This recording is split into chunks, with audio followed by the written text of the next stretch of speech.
Hello everyone, welcome back to my channel. ఈరోజు video ఏంటంటే, నేను last time dry fruit laddu మురుకులు నాకు ఆర్డర్ వచ్చాయని చెప్పి ఒక వీడియో చేసి పెట్టాను. ఆ వీడియో కింద కొంతమంది మీరు చెక్కలు కూడా తీసుకుంటారు కదా, ఆ చెక్కల్ని ఎలా ప్రిపేర్ చేస్తారో, మీకు ఆర్డర్ వచ్చే చెక్కల్ని టేస్టీగా ఎలా అయితే ప్రిపేర్ చేస్తారో యాస్టీస్ మాకు ఒక వీడియో చేసి పెడతారా, మేము కూడా ఇంట్లో చూసి చేసుకుంటాము అని చెప్పి మెసేజ్ చేశారు. సో అందుకని చెప్పి నేను ఈ వీడియో చేస్తున్నాను. బేసికల్గా చాలామంది చేసే చెక్కలు కొంచెం కలర్ఫుల్గా అనిపిస్తాయి కదా, అలాగే నేను చేసే చెక్కలు అయితే అలా కాదు. నేను అందులో అంటే చాలామంది పొడి కారం యూస్ చేస్తారు, నేనైతే పచ్చిమిర్చి పేస్ట్ వేస్ట్ చేస్తానన్నమాట.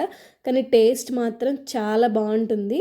ఒకసారి వీడియో చూసి ట్రై చేసి చూడండి, చాలా బాగా నచ్చుతాయి. సో ఫస్ట్ అయితే ఈ చెక్కలు ప్రిపేర్ చేసుకోవడానికి ఒక మిక్సీ జార్ తీసుకొని అందులో పిడికిడి కరివేపాకు, ఒక 10 వరకు పచ్చిమిర్చి, ఒక పిడికిడు కొత్తిమీర, ఒక చిన్న అల్లం ముక్క వేసుకొని కొంచెం వాటర్ వేసి మెత్తగా పేస్ట్లా చేసుకోవాలి. ఆ తర్వాత స్టవ్ మీద కళాయి పెట్టుకొని మనం ఎంతైతే వరిపిండి తీసుకుంటున్నామో ఒక గ్లాస్ అయితే ఆ గ్లాస్కి తగ్గ కరెక్ట్గా 1 గ్లాస్ వాటర్ వేసి వాటర్ వేడి చేసుకోవాలి. అందులోని 1 టేబుల్ స్పూన్ జీలకర్ర, 1 టీ స్పూన్ బ్లాక్ జీరా, దాంతోపాటు మనం ముందుగా పేస్ట్ చేసి పెట్టుకున్నాం కదా దాన్ని కూడా వేసేసుకోవాలి. ఆ తర్వాత టేస్ట్కి సరిపడా 1/2 టేబుల్ స్పూన్ సాల్ట్ వేసుకొని ఒకసారి మిక్స్ చేసి ఫ్లేమ్ని హైలో పెట్టుకొని వాటర్ని మరిగించుకోవాలి. నేను ఇక్కడ 1 లోట వరిపిండి తీసుకున్నాను. దీన్ని మంచిగా చల్లించుకొని ఆ తర్వాత వాటర్ బాగా మరుగుతుంది కదా, అప్పుడు ఇందులో కొంచెం కొంచెం వేసుకోవాలి, ఉండలు లేకుండా. తర్వాత బాగా మిక్స్ చేసుకోవాలన్నమాట. ఇప్పుడైతే పిండి మొత్తం వేసుకున్నాక స్టవ్ ఆఫ్ చేసేసుకోవాలి. చాలామంది అయితే ఇందులో నానబెట్టుకున్న శనగపప్పు లేకపోతే పెసరపప్పు వేసుకుంటారు. నాకైతే కస్టమర్ ఇవేవి కూడా వద్దని చెప్పారు కాబట్టి నేను ప్లెయిన్గా చేస్తున్నాను. పిండి వేసేసుకుని ఒకసారి కలుపుకున్న తర్వాత మనం ఇందులో ఒక 2-3 టేబుల్ స్పూన్స్ ఆయిల్ యాడ్ చేసుకోవాలి.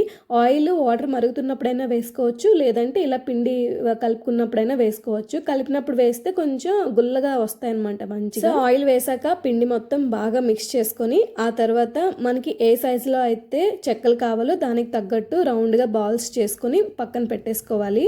ముందుగానే బాల్స్ అన్ని చేసేసుకుంటే మనకి వేయించుకున్నప్పుడు ఫటాఫటా అయిపోతాయి అన్నమాట, హడావడి లేకుండా. ఇప్పుడు చెక్కలు ఒత్తుకోవడానికి ఇలా ఒక కవర్ తీసుకొని ఆ కవర్ పైన ఆయిల్ని అప్లై చేసుకొని తర్వాత ఇంకొక గ్లాస్ కూడా తీసుకొని గ్లాస్కి ఇలా కవర్ కానీ లేకపోతే బటర్ పేపర్ ఉంటే బటర్ పేపర్ కానీ పెట్టి మనం ఏదైతే బాల్స్ ప్రిపేర్ చేసుకున్నామో అవి కవర్ పైన పెట్టి ఒత్తుకోవాలి. ఇలా చెక్కల్ని ఒత్తేసుకున్నాక దానిపైన ఏదైనా ఒక క్లాత్ కానీ లేకపోతే ఇంకొక మూత కానీ పెట్టేసి ఉంచండి. అంతేగాని ఇవి ఆరిపోయాయి అంటే ఆయిల్ లాగేస్తాయి. సో ఆరిపోకుండా క్లాత్ ఏదైనా కవర్ చేసి పెట్టుకోండి. ఇప్పుడు స్టవ్ పైన ఆయిల్ పెట్టేసుకొని ఆయిల్ మంచిగా హీట్ అయిన తర్వాత మనం ప్రిపేర్ చేసుకుని చెక్కల్ని ఒక్కొక్కటి వేసుకొని ఫస్ట్ లో ఫ్లేమ్లో పెట్టుకోవాలి. ఆ తర్వాత హై ఫ్లేమ్కి షిఫ్ట్ చేసుకోవాలన్నమాట. ఇలా ఆయిల్లో అన్నీ వేసేసుకున్నాక ఒక 30-40 సెకండ్స్ వాటిని అలాగే వదిలేయండి. అప్పుడు కానీ కదిపితే ఒకదానికొకటి అతుక్కుపోతాయి అన్నమాట. ఒక 30-40 సెకండ్స్ ఆగిన తర్వాత ఇలా పైవి కిందికి అలా షిఫ్ట్ చేసుకుంటే కరెక్ట్గా వేగుతాయి. వేగడానికి కొంచెం టైం పడుతుంది. ఇలా లాస్ట్కి ఆయిల్ అంతా నురగ తగ్గిపోయి ఓన్లీ అవి అలా పైకి తేలుతున్నప్పుడు వీటిని తీసేసుకుంటే సరిపోతుంది, కరెక్ట్గా వేగినట్టు. నేను ఇందులో పొడి కారం అది ఏం యాడ్ చేయట్లేదు కాబట్టి కలర్ అయితే ఇలానే వస్తాయండి. టేస్ట్ మాత్రం చాలా బాగుంటాయి, ఒకసారి ట్రై చేయండి. ఇంకా ఇలాంటి స్నాక్స్ రెసిపీస్ ఏమైనా కావాలంటే వీడియో కింద కామెంట్ చేయండి, లైక్ చేసి సబ్స్క్రైబ్ చేసుకోండి.